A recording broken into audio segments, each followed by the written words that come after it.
안녕하세요. 사회혁신 과제 20도 발표를 맡은 김수아 오하린입니다.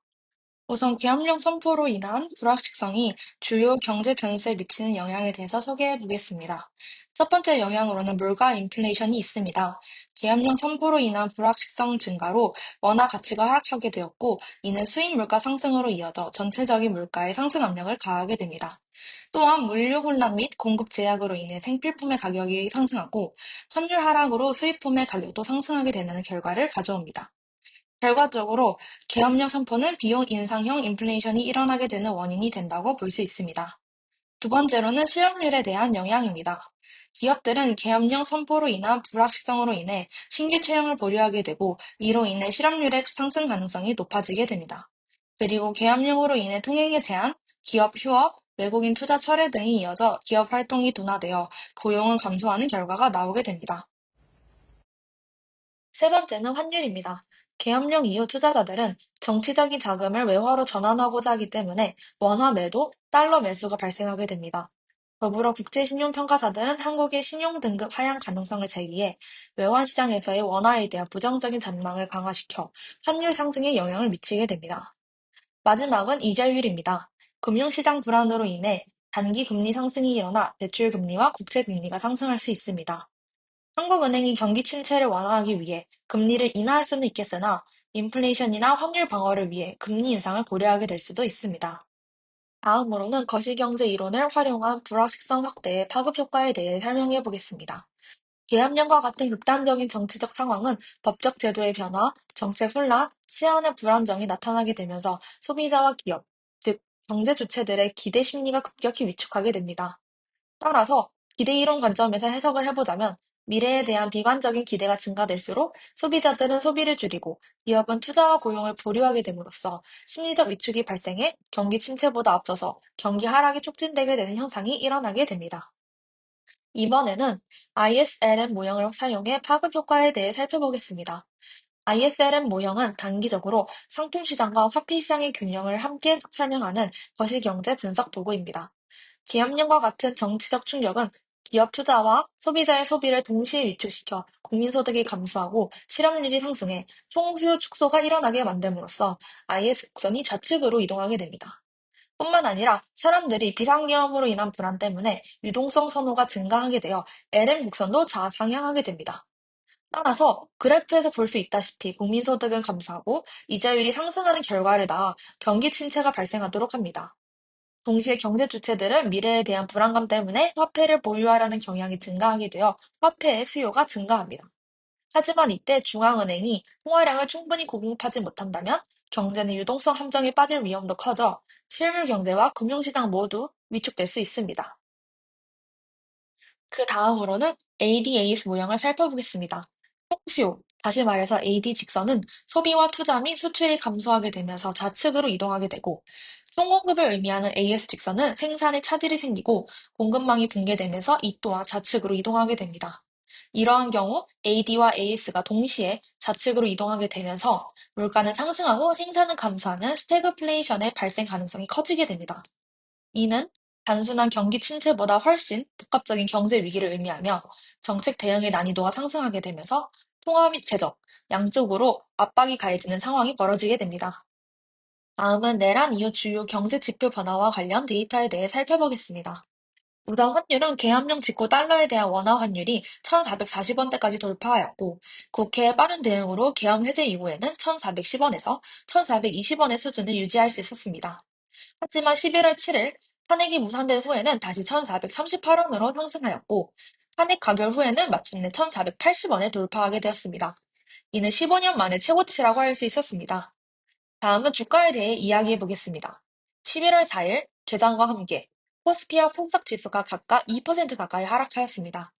계엄 선포 이튿날인 4일 이후에도 주가는 4일 연속 떨어지면서 코스피는 약 5%, 코스닥 지수는 약 6% 하락하였습니다.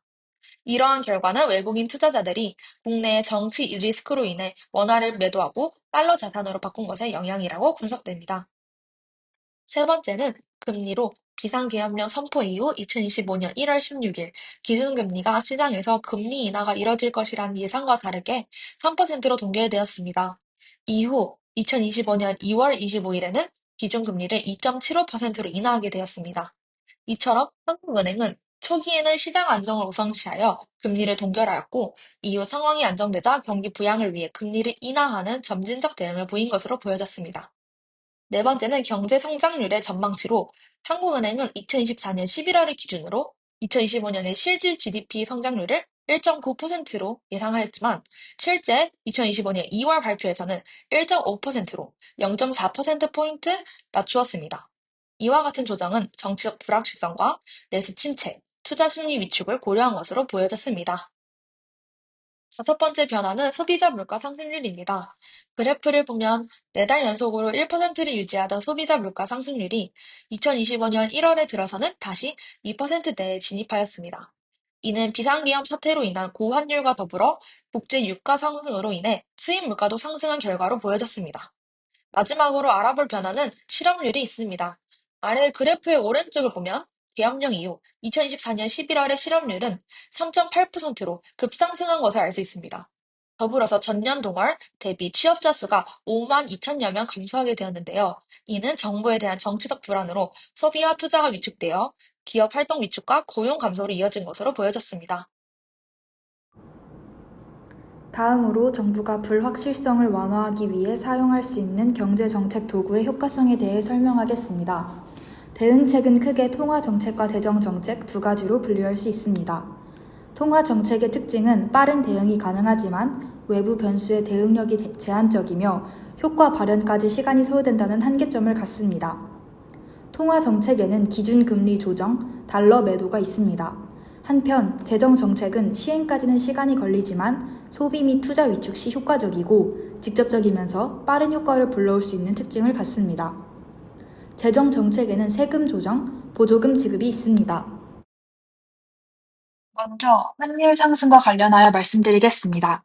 통화 정책 중 기준금리 인상은 환율 상승에 대응이 가능하며 외국인 투자자의 신뢰를 회복할 수 있는 이점이 있고 경기 침체를 초래할 가능성이 존재한다는 한계점이 있습니다. 달러 매도는 외환 보유고의 달러를 매도함으로써 환율 방어가 가능하고 급격한 환율 변동을 억제함으로써 불안감을 감소시킬 수 있습니다. 재정 정책의 세금 감면과 보조금 지급은 수입 의존도가 높은 분야의 세금 감면이나 보조금 지급을 통해 수입 물가 상승을 억제시키는 효과를 일으킵니다. 이어서 수출 감소와 관련하여 말씀드리겠습니다. 환율이 상승하면 보통 수출 기업은 더 많은 수익을 얻지만 계엄령이라는 불확실성 때문에 환율 상승에도 불구하고 수출이 감소의 위협이 있습니다. 따라서 수출 자체를 증가시키기 위한 통화정책 방안 마련은 힘듭니다. 이 상황에서는 금리와 환율을 안정시켜 신뢰를 확보하는 것이 효과적입니다. 재정 정책으로 바라보면 수출 기업에 대한 세금 감면으로 법인세나 관세 등을 유예함으로써 기업의 현금 유동성 확보를 지원할 수 있습니다. 또한 무역 보험 공사와 수출입 은행 등을 통해 보증을 강화함으로써 기업의 도산을 예방할 수 있습니다. 다음으로 경기 침체와 관련하여 분석하겠습니다.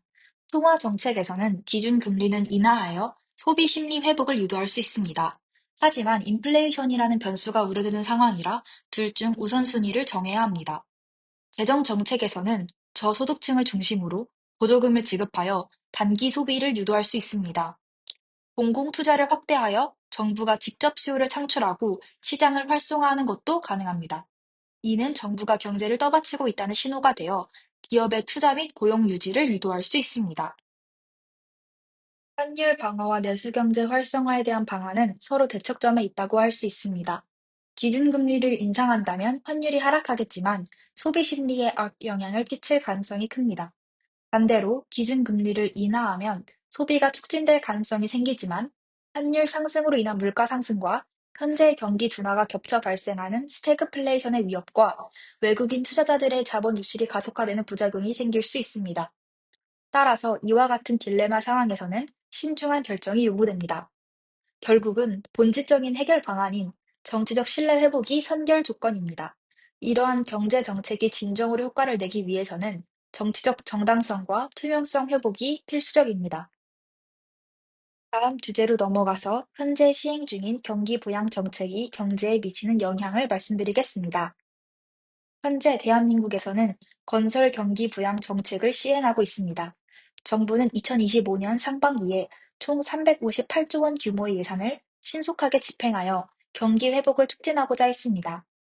이는 연간 예산의 약 64%에 해당하며 소상공인 지원, 인프라 투자, 공공주택 공급 등 민생 분야에 집중되어 있습니다. 특히 배달비 지원과 같은 직접적인 소비 진작 사업도 포함되어 있습니다. 건설 경기 부양을 위해서 고속도로 등 사회 간접 자본을 올해 상반기 내 70% 이상을 집행하기로 했으며 역대 최대 규모인 24만여 가구의 공공주택을 착공, 공급하여 공사 물량을 극대화하기로 했습니다.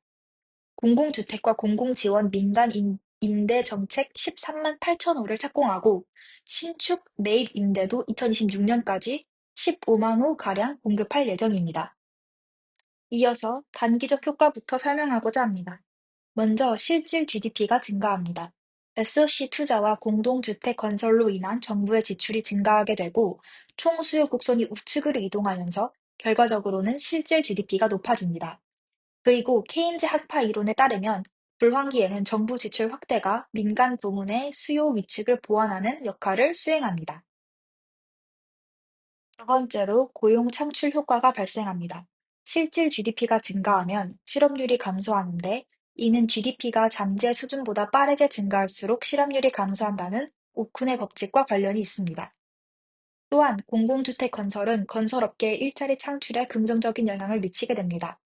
한국은행의 산업연관 분석을 바탕으로 분석해보면 SOC 투자를 1조 원 늘리면 고용이 18,000명 가까이 증가하는 것으로 나타납니다. SOC 건설을 위해선 인력을 고용해야 하고 특히 사회 취약계층에게 일자리를 제공하는 예방적 복지 효과를 기대해 볼 수 있습니다. 그리고 장기적 효과를 설명하겠습니다. 첫 번째로는 구축 효과 가능성이 있다는 것입니다. 구축 효과란 확대 재정 정책으로 총 수요가 오히려 줄어드는 현상을 뜻합니다.